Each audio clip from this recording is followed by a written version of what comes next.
Grâce à des paillettes et l'émotion qui sied à un concours de beauté pour l'élection de Misty, l'organisation a eu tout juste déjà des centaines de spectateurs dans les jardins de la mairie de Papeete, une grande première pour une élection de beauté dédiée aux personnes transgenres et des candidates à la hauteur avec une touche de fun et une véritable sensibilité. C'est Omaka Gendron, originaire des Marquises, qui a séduit le jury, une écharpe qui lui donnera l'opportunité de participer au concours de Misty France au mois de mars de l'année 2024. L'heureuse couronnée répond à nos deux consoeurs, Laina Teitanui et notre ami Titawa Doum. Beaucoup de joie et surtout c'est 3 mois, c'est un aboutissement de 3 mois de travail acharné. Donc on est fiers de ce qu'on a donné ce soir avec toutes les filles et le comité. On a fait un beau spectacle. Je pense que j'ai donné le meilleur de moi-même et c'est ce que je retiendrai de cette soirée. Je pense également à mon archipel, les Marquises. C'est une victoire également pour mon archipel. Donc je vous embrasse tous. Nuite Hokia Oto.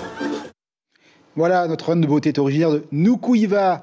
Musique sur les lèvres de leur toujours. Il n'a pas fallu trop pousser les spectateurs pour fredonner les chansons de Francis Cabrel. Oui, hier soir, c'était guichet fermé et cœur ouvert. 5000 personnes à l'unisson sous les lunes d'un soir très clément où la magie simple des mots doux et la sensibilité de l'artiste ont fait de Toata un îlot d'utopie. Chiqueta Taiva et Patita Savea nous ramènent quelques pépites en or de ce rendez-vous fort mélodique. Voici leur reportage.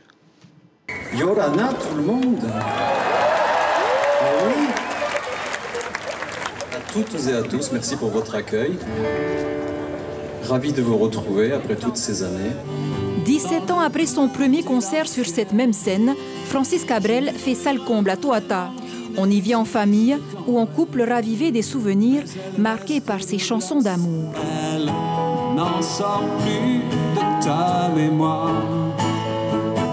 Ni la nuit ni le jour, elle danse derrière les brouillards. C'est un grand moment, je suis plein d'émotions. C'est toute la jeunesse qui vibre là. Voilà, et nous enchante. Moi personnellement, j'ai rencontré ma femme, on va dire presque en même temps que son dernier concert ici. Du coup, ça me rappelle un peu tout ça, quoi. Puisqu'on ne vivra jamais tous les deux. Puisqu'on est fou. L'encre de tes yeux, je t'aimais, je t'aime et je t'aimerai, le chanteur qui connaît l'importance des souvenirs reprend ses ballades inoxydables. Un pur bonheur pour ses fans. On est venu de Réatia, mon mari et moi, parce que c'est son anniversaire lundi, et donc c'est un peu son cadeau d'anniversaire. Il est fan de Francis Cabrel.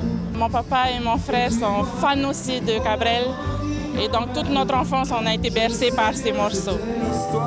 Parmi ses fans, le chanteur du groupe Pepena qui a assuré la première partie du concert. Pour moi, Francis Cabrel, c'est quelqu'un de crédible dans la chanson française, quelqu'un qui a su traverser les âges et c'est un exemple aussi pour le groupe Pepena. Agréable coïncidence, un Parisien de passage découvre même l'artiste en concert à Tahiti. Ah oui, depuis des années. Il a fallu que je vienne à Tahiti pour le voir. Avant, non, c'était pas possible, ça s'est pas fait en tout cas. Mais c'est une légende de la chanson française, Francis Cabrel. C'était impossible de louper ça. À 70 ans, Francis Cabrel, accompagné par 3 choristes et 4 musiciens, alterne grands classiques de son répertoire et nouveautés, un choix qu'on ne peut que saluer. Et cet adage tous les chemins mènent à Toata. Francis Cabrel est également en concert, ce soir également avec quasiment la jauge pleine. Les ans passent et les souvenirs demeurent, c'est un peu l'idée du Chinois d'avant. Et ce soir, ce principe ne va pas manquer d'intensité, calendrier oblige. Nous parlons des fêtes de la Toussaint et cette idée, l'amour qui grandit toujours dans les souvenirs émus de ceux qui restent. C'est vrai aujourd'hui, c'était également vrai en 1994. Reportage Caroline Jauré.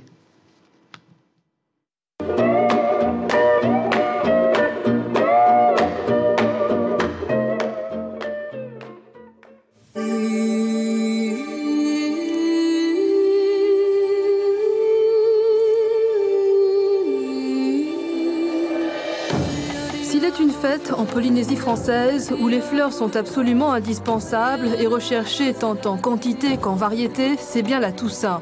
Il suffit d'être présent sur le marché, d'avoir beaucoup de fleurs à vendre pour gagner beaucoup d'argent.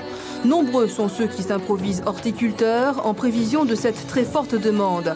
C'est le cas de Mareta et Iriti. Ils vivent au fil des saisons. De décembre à mai, ils pêchent le hatouré. À partir de juillet, les ina. Et dès le mois d'août, chaque année depuis longtemps, ils préparent la Toussaint sur leur parcelle de terre familiale dans la vallée de Mahaina. On a l'habitude de planter les fleurs. On vient vers 7h, 8h par là, on va dans le fardeau. Après, on rentre 5h à la maison. On va couper mardi. Mardi, après mercredi, on amène au marché pour vendre. C'est moi qui vais faire le bouquet avec mes enfants. Je vais vendre, mais par bouquet, 500 francs le bouquet. 500 francs le bouquet, 25 000 francs la place-bande, 11 sont déjà vendus. Ces fleurs, les crêtes de coq, sont particulièrement appréciées pour la Toussaint parce qu'elles tiennent longtemps et aussi parce que... C'est joli. Les fleurs de la Toussaint, c'est beaucoup de travail et au bout du compte, pour ceux qui veulent s'en donner la peine, une activité à coup sûr rentable.